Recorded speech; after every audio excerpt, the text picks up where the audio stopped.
성경 보시겠습니다. 사도행전 27장입니다. 사도행전 27장 신약성경 235페이지 찾으시면 사도행전 27장 14절 말씀부터 26절 말씀까지 보시겠습니다. 얼마 안 되어 섬 가운데로부터 유라굴로라는 광풍이 크게 일어나니 배가 밀려 바람을 맞춰 갈 수 없어 가는 대로 두고 쫓겨가다가 가우다라는 작은 섬 아래로 지나 간신히 거루를 잡아 끌어올리고 줄을 가지고 선체를 둘러 감고 스루디스에 걸릴까 두려워하여 연장을 내리고 그냥 쫓겨가더니 우리가 풍랑으로 심히 애쓰다가 이튿날 사공들이 짐을 바다에 풀어버리고 사흘째 되는 날에 배의 기구를 그들의 손으로 내버리니라. 여러 날 동안 해도 별도 보이지 아니하고 큰 풍랑이 그대로 있음에 구원의 여망마저 없어졌더라. 여러 사람이 오래 먹지 못하였음에 바울이 가운데 서서 말하되 여러분이여 내 말을 듣고 그레데에서 떠나지 아니하여 이 타격과 손상을 면하였더라면 좋을 뻔하였느니라. 내가 너희를 권하노니 이제는 안심하라. 너희 중 아무도 생명에는 아무런 손상이 없겠고 오직 배뿐이니라. 내가 속한 바 곧 내가 섬기는 하나님의 사자가 어제 밤에 내 곁에 서서 말하되 바울아 두려워하지 마라. 내가 가이사 앞에 서야 하겠고 또 하나님께서 너와 함께 항해하는 자를 다 내게 주셨다 하였으니 그러므로 여러분이여 안심하라. 나는 내게 말씀하신 그대로 되리라고 하나님을 믿노라. 그런즉 우리가 반드시 한 섬에 걸리리라 하더라. 아멘. 12월 마지막 송년주일입니다. 여러분, 한 해를 이제 마무리하는 주일날 하나님께 예배를 드리며 오늘은 우리에겐 희망이 있습니다. 이런 말씀을 좀 전하려고 합니다. 여러분, 우리에겐 희망이 있습니다. 한 해 정말 힘든 한 해를 살았습니다. 1월 말에 시작된 코로나19가 지금까지 계속되고 있습니다. 모든 사람들이 일상생활을 할 수 없는 그러한 1년을 우리가 보냈습니다. 문제는 이 코로나가 언제까지 갈지 모른다는 것입니다. 그래서 많은 사람들이 절망하는 것 같습니다. 우리 가까이에서도 코로나 확진자들이 생기고 그래서 연말을 보내고 새해를 맞이하면서 많은 사람들이 절망 가운데 한 해를 보내고 한 해를 맞지는 않는가 이런 생각에서 이 말씀을 선택해서 우리에게는 희망이 있습니다. 이런 말씀을 좀 전하려고 합니다. 지금 대한민국이라고 하는 배가 어쩌면 바울이 만났던 광풍과 같은 유라굴로라고 하는 광풍과 같은 배와 같을지도 모릅니다. 많은 사람이 두려워 떨고 있고 불안해하고 있고 많은 사람들이 어려움을 겪고 있는 이때입니다. 사도 바울이 재판을 받으려고 로마에 가기 위해서 탔던 배가 유로굴라라는 아주 큰 광풍을 만난 것과 같습니다. 보름이나 계속되는 광풍에 배 안에 많은 사람들은 절망에 빠지고 말았습니다. 지금 우리나라와 어쩌면 같다, 우리의 현실과 같다 하겠습니다. 여러분, 그러나 우리에겐 희망이 있습니다. 유로굴라라고 하는 광풍을 만났을 때 바울이 일어나서 많은 사람들에게, 근심하고 떨고 있는 사람들에게, 불안해 있는 사람들에게 바울은 이렇게 말했습니다. 여러분 안심하십시오. 나는 내게 말씀하신 그대로 되리라고 하나님을 믿습니다. 그렇게 말하면서 배 안의 사람들을 안심시켰습니다. 저도 이 시간 여러분에게 담대하게 말씀합니다. 여러분 안심하십시오. 우리에겐 희망이 있습니다. 많은 어려움 속에서 이때까지 지켜주신 이 나라 하나님이 이대로 내버리지 않을 줄 난 믿습니다. 그러기에 우리에겐 희망이 있습니다. 우리를 향하신 하나님의 계획하심, 하나님의 인도하심, 하나님의 섭리하심은 계속될 것입니다. 여러 가지 위기가 왔지만, 여러 가지 어려운 일들이 계속되고 있지만, 하나님의 계획하심은, 하나님의 섭리하심은 절대 지장을 받지 않는다는 것입니다. 하나님이 계획하신 일은 어떠한 세상 일 때문에, 세상의 문제 때문에 절대 지장을 받을 수가 없습니다. 그래서 하나님의 계획하심은 그대로 이루어집니다. 여러분, 하나님의 계획이 만약에 세상적인 일 때문에 타격을 받거나 중단된다면 우리는 하나님의 능력을 의심하겠지요. 그러나 하나님은 능력의 하나님입니다. 하나님은 창조주 하나님입니다. 하나님 오늘도 우리를 섭리하시는 하나님입니다. 그러므로 계획하신 일들은 그대로 진행하시는 줄 믿습니다. 그러므로 계속 진행되어져 가는 하나님의 계획이 우리의 그 계획에 우리의 삶을 좀 맞춰갈 수 있는 그러한 우리의 생활들이 되어야 됩니다. 여러분, 이럴 때는 하나님의 계획하심을 잘 알고 하나님의 계획하심에 발을 맞춰가야 될 줄 믿습니다. 왜냐하면 하나님의 계획은 중단이 없기 때문입니다. 하나님의 계획에 발을 맞춰갈 때 우리에겐 희망이 있습니다. 절망에 빠져 있는 사람에겐 오늘 안심하라고 외쳤던 것 같이 저도 여러분에게 과감하게 외칩니다. 여러분 안심하십시오. 우리에겐 희망이 있습니다. 그렇다면 여러분, 오늘 본문 말씀 속에서 어떤 내용들이 우리에게 희망을 줍니까? 바울은 무엇에서 희망을 보았습니까? 오늘 우리도 이 시간에 같은 내용을 보고 바울이 가졌던 희망을 우리도 갖길 바라고,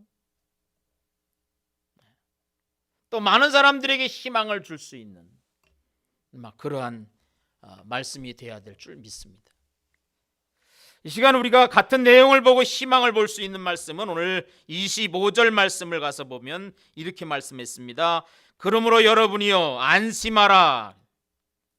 그러므로 여러분이 안심하라. 나는 내게 말씀하신 그대로 되리라고 하나님을 믿노라 그랬습니다. 바울이 이런 어려운 상황 속에서도 희망을 가질 수 있었던 말씀은 이 말씀입니다. 하나님을 믿는다는 것입니다. 하나님을 믿었기에 그에게는 희망이 있었습니다. 여러분, 이 말은 뭐예요? 하나님이 내게 말씀하신 그대로 되리라고 하는 사실을 바울이 믿었다는 것입니다. 하나님이 바울에게 어떤 말씀을 하셨어요? 너 가이사 앞에 설 것이다. 너와 함께 행선하는 자들을 다 내게 줄 것 주셨다고 이렇게 말씀하고 있습니다. 이 말은 곧 바울이 죽지 않고 로마까지 가서 복음을 전하게 될 것이고, 그 배에 타고 있던 모든 사람들도 바울이 전하는 복음의 소식을 듣고 하나님을 믿고 구원을 얻도록 하시겠다고 하는 말씀입니다. 그런데 로마로 가는 중에 바다에서 빠져 죽을 수 있을까요? 절대 그럴 수 없습니다. 하나님은 바울이 로마에 가서 하나님의 복음을 전하는 계획을 이미 가지고 있었기 때문에 너는 가이사 앞에 서야 될 것이고, 이 배에 탄 모든 사람들에게 네가 복음을 전해서 그 사람들로 하여금 구원에 이르도록 하겠다고 말씀하셨기에 그 말씀이 그대로 이루어질 것을 바울이 믿었던 거죠. 그는 로마까지 가야 되고 가이사 앞에 가서 바른 대로 말을 해야 되고 배에 타고 있던 사람들에게 살아계신 하나님을 믿도록 해야 됐습니다. 그렇게 말씀하신 하나님을 믿었기에 희망이 그에게 있었던 것입니다. 그렇다면 여러분, 이 시간 오늘 우리도 마찬가지입니다. 하나님이 오늘 우리에게 이미 말씀하신 바가 나는 많은 줄 압니다. 하나님이 이렇게 말씀하셨습니다. 내가 너와 함께하리라. 내가 너를 도와주리라. 내가 너를 축복하리라. 내가 너를 들었으리라. 그렇게 여러 가지 우리를 향하신 하나님의 계획하심을 이미 성경을 통해서 우리에게 말씀해 주셨습니다. 그럼 우리에게도 희망이 있습니다. 왜요? 말씀하신 그대로 하나님을 믿기 때문입니다. 여러분, 힘들고 어렵지만 우리에게 말씀하신 하나님을 믿으시기를 주의 이름으로 축복합니다. 하나님을 믿으면 희망이 보입니다. 나는 비록 약하나 하나님은 강한 줄 믿습니다. 사람을 보며 세상을 볼 때 만족함이 없지만 나의 하나님 그분을 볼 때 우린 만족할 수 있기에 하나님을 볼 때마다 우리는 희망을 가집니다. 여러분이 연말에 우리를 향하여 말씀하신 그 하나님을 그대로 믿으시기 바랍니다. 그럴 때 우리에게 희망이 있는 거예요.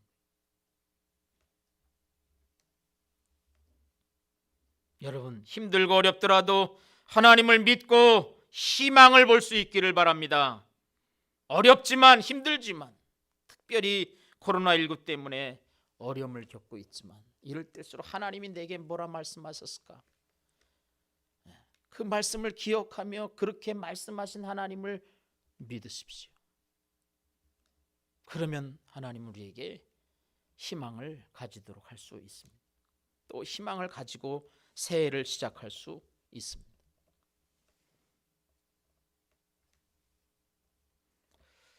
두 번째 우리가 희망을 가질 수 있을 수 있는 것은 또 무엇일까? 24절 말씀해 보시면 바울아 두려워하지 마라. 바울아 두려워하지 마라 이렇게 말씀합니다. 하나님이 두려워하지 말라 하셨기에 우리에게 희망이 있습니다.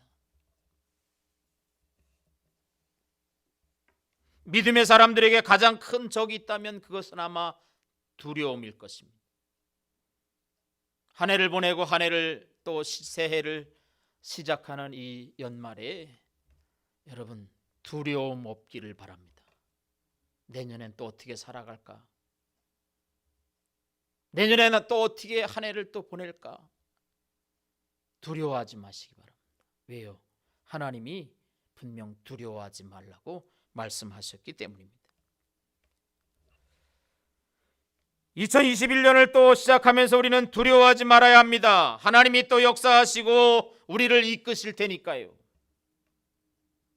하나님이 오늘 나를 이끌어 주실 테니까요. 하나님이 오늘 나와 함께 하실 테니까요.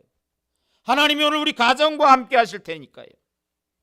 우리 교회와 함께 하실 것이고 분명히 이 나라 이 민족과 함께 하실 테니까요. 두려움 없이 우리는 하나님을 쫓아가기만 하면 됩니다. 어떤 사람이 실수로 큰 냉장고에 갇히게 되었답니다. 속에서 문을 두드리며 살려달라고 소리를 쳤습니다. 그러나 주변에는 아무도 없었습니다. 몇 시간을 소리쳤지만 소용이 없자 그는 절망했습니다. 그는 자신이 살 수 없다는 것을 알고 구석에 쪼그리고 앉아 벽에 이런 글을 썼습니다. 지금 내 몸은 얼어가고 있다. 나는 오래 살지 못하고 여기서 죽을 것이다. 다음 날 인부들이 냉장고를 열었을 때 그는 쭈그리고 앉은 채 죽어 있었습니다. 그런데 놀라운 사실이 발견됐습니다. 그 냉장고는 한 달 동안 작동되지 않은 창고였습니다. 작동하지 않았을 뿐만 아니라 환풍기가 열려 있고 그 속에서는 며칠을 살아도 괜찮은 창고였습니다. 그러면 그가 그런 창고에서 왜 죽었을까요? 두려움 때문입니다. 많은 사람들은 실제보다 더 큰 공포를 느끼면서 살아간다 그럽니다. 많은 사람들이 느끼는 불안이나 공포는 과장된 것이 많다 그럽니다. 우리에게 닥쳐진 어려운 현실을 별것 아니라고 그렇게 생각하시고 두려워하지 마시기 바랍니다. 하나님이 두려워하지 말라고 말씀하십니다. 오늘 그리스도인들은 이러한 두려움의 공포에서 반드시 벗어날 수 있어야 합니다. 코로나19도 경제적인 어려움도 각종 재난도 다가올 미래도 그 어떤 것도 그 어떤 일도 두려워하지 마시고 오직 하나님만 믿고 새해를 시작하시길 바랍니다. 하나님이 이길 힘과 능력을 우리에게 주실 것입니다. 하나님이 우리를 인도하실 것입니다. 하나님이 우리를 보호하실 것이, 하나님이 우리를 책임져 주실 것입니다. 이사야 34장 4절에 내가 여호와께 구하매 내게 응답하시고 내 모든 두려움에서 나를 건지셨도다 했습니다. 내 모든 두려움에서 나를 건지실 것입니다. 한 해를 보내고 한 해를 또 시작하면서 우리는 두려움이 올 수 있습니다. 그러나 하나님께서 오늘 말씀하시는 게 두려워하지 마라. 두려움에서 하나님이 건져주신다고 약속했습니다. 이사야 41장 13절은 나 여호와 너희 하나님이 네 오른손을 붙잡고 네게 이르기를 두려워하지 말라 하시니라. 네 오른손을 붙들고 네게 이르기를 두려워하지 마라. 여러분, 새해를 시작하시면서 하나님의 오른손의 붙들림이 있기를 주의 이름으로 축복합니다. 그러면 두려워하지 않을 수 있습니다. 오른손으로 붙들어 주시니 새해도 하나님이 우리를 도와주실 것입니다. 하나님이 우리를 두려움에서 건져주실 것입니다. 새해도 우리와 함께 하실 것입니다. 우리를 인도하실 것입니다. 우리를 보호하실 것입니다. 그러므로 여러분, 두려워하지 마시고 희망을 가지고 2021년 또 한 해를 시작하시는 여러분 모두가 되시길 축복합니다. 마지막으로 한 가지 더 말씀드리면 24절 말씀을 다시 한번 보시겠습니다. 바울아 두려워하지 마라. 네가 가이사 앞에 서야 하겠고 또 하나님께서 너와 함께 항해하는 자를 다 내게 주셨다 하였으니, 이것은 바울에게 주신 사명입니다. 바울은 사명이 있기에 희망이 있었습니다.